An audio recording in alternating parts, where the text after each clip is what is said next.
Debbie Ngarewa packet. Just wait while the House settles itself down.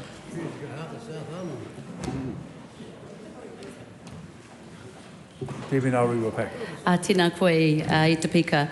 My question is to the Prime Minister. Does he stand by all his government statements and actions? The Right Honourable Prime Minister. Yes. Supplementary.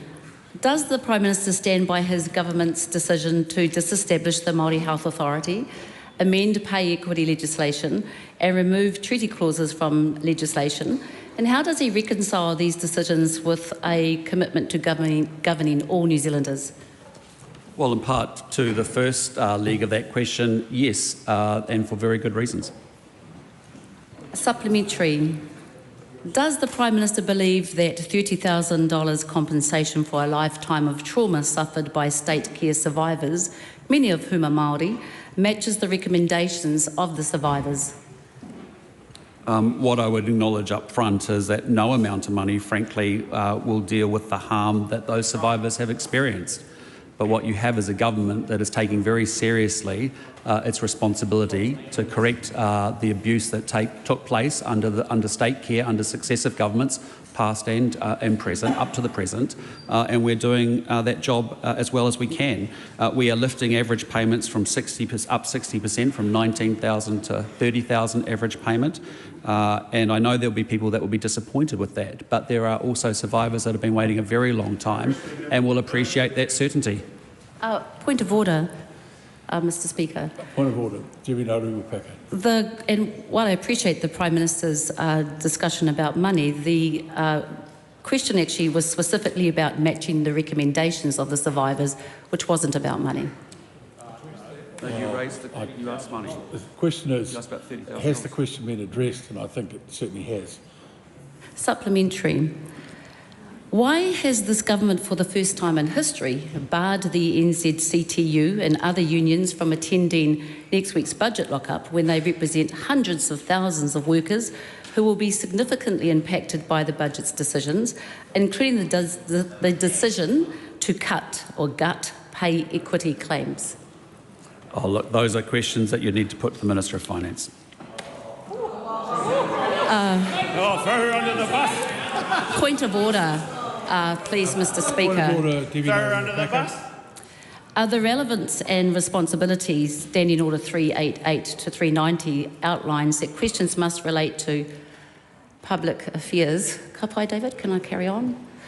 To public affairs, the Minister is officially responsible for. The Prime Minister is responsible for a whole of government policy. So questions about the union's approach, questions about the budget are indeed under the Prime Minister's mantle. And, well, all right. It took me ages to come up with that. The Honourable Chris Bishop.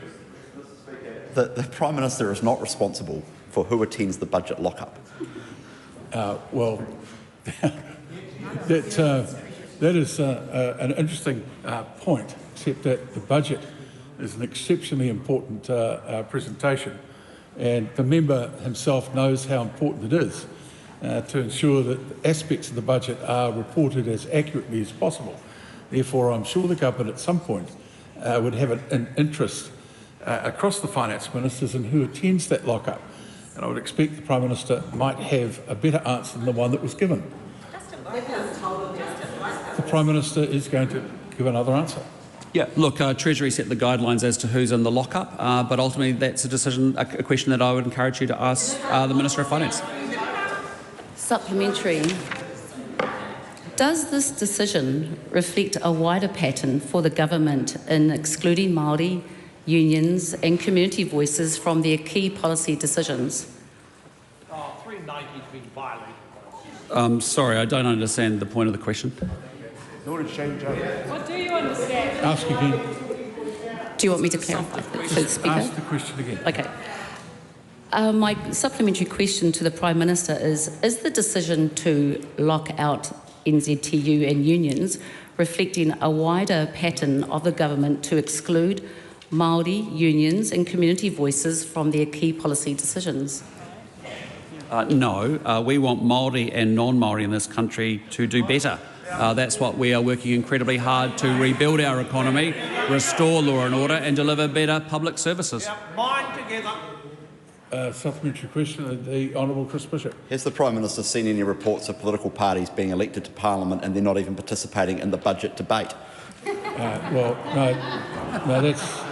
Look, I'll tell you what, we're getting quite a few of these sort of questions that are interesting to the people who are asking them and perhaps their supporters, but not conducive to the well-being of the House. No, sorry, you know that it's inappropriate for any member to talk about the absence of any other member. Therefore, to ask the Prime Minister to breach standing orders seems to me a pretty risky sort of thing to do. Debbie Ngarewa. Point of order. Point of order. Well, it better be a new one. It is a new one because it requires me to correct what was just said by the Speaker. Now, when someone alleges non-participation, it does not infer absence, just non-participation. Words matter. You're quite right. I'm a very, very foolish man. I should have understood that right from the start. Nonetheless, my ruling stands. Debbie Ngarewa. Supplementary. Was this decision made to avoid scrutiny of the budget that will disproportionately impact Māori, women and low-income earners? Well, I just think it's a bit rich. The member hasn't even seen the budget and there's a leading assumption in the question. This is a government that has picked up an economy that was wrecked by the Labor government because of the illiteracy that sits on the other side. Point of order. It created pains. A point of order, the Honourable Kieran McAnulty. Speaker's rulings 2054. Yeah, I know what you're going to say. Really clear. And with the greatest respect, sir, if it's that obvious, the Prime Minister or any minister should be made to stop the minute they breach that, not wait till the end of the answer to bring it up. Within seconds of the Prime Minister going down that track, you were on your feet. I'm good like that. Yeah, well, some people would say you're fast, others would have a different view. Debbie Ngarewa. Point of order, please, Mr Speaker. The question was in relevance to the decision to lock out the unions. I'm not quite sure what it has to do with seeing the budget. The best way to handle this would be for you to ask the question again. Was the decision by the government to lock out the unions made to avoid scrutiny of budget decisions that will disproportionately impact Māori, women and low-income earners? I disagree with the characterisation of the question because you've got an assumption that our budget is being designed to make sure that we lift all New Zealanders up, Māori or non-Māori. We want to make sure we grow this economy. That's why it's the growth budget. That's why you'll see more investment in health, more investment in education, more investment in transport and infrastructure, and more investment in business growth. That helps Māori and non-Māori. Supplementary. Is the government's reviewing, quote, scope, purpose and nature of the Waitangi Tribunal, end quote, because they believe the Waitangi Tribunal is not fit to determine the meaning, relevance and limits of te tiriti or Waitangi? There is a legitimate question that commentators on all sides with different views of the Waitangi Tribunal say is a legitimate question, which is in a post-treaty settlement world. What exactly is the role of the Waitangi Tribunal, what it is and what it isn't, and what it will be going forward? That is a legitimate question, and that's what Minister Potaka is leading. Supplementary.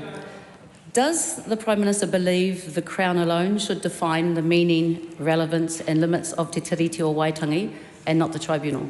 Thank you.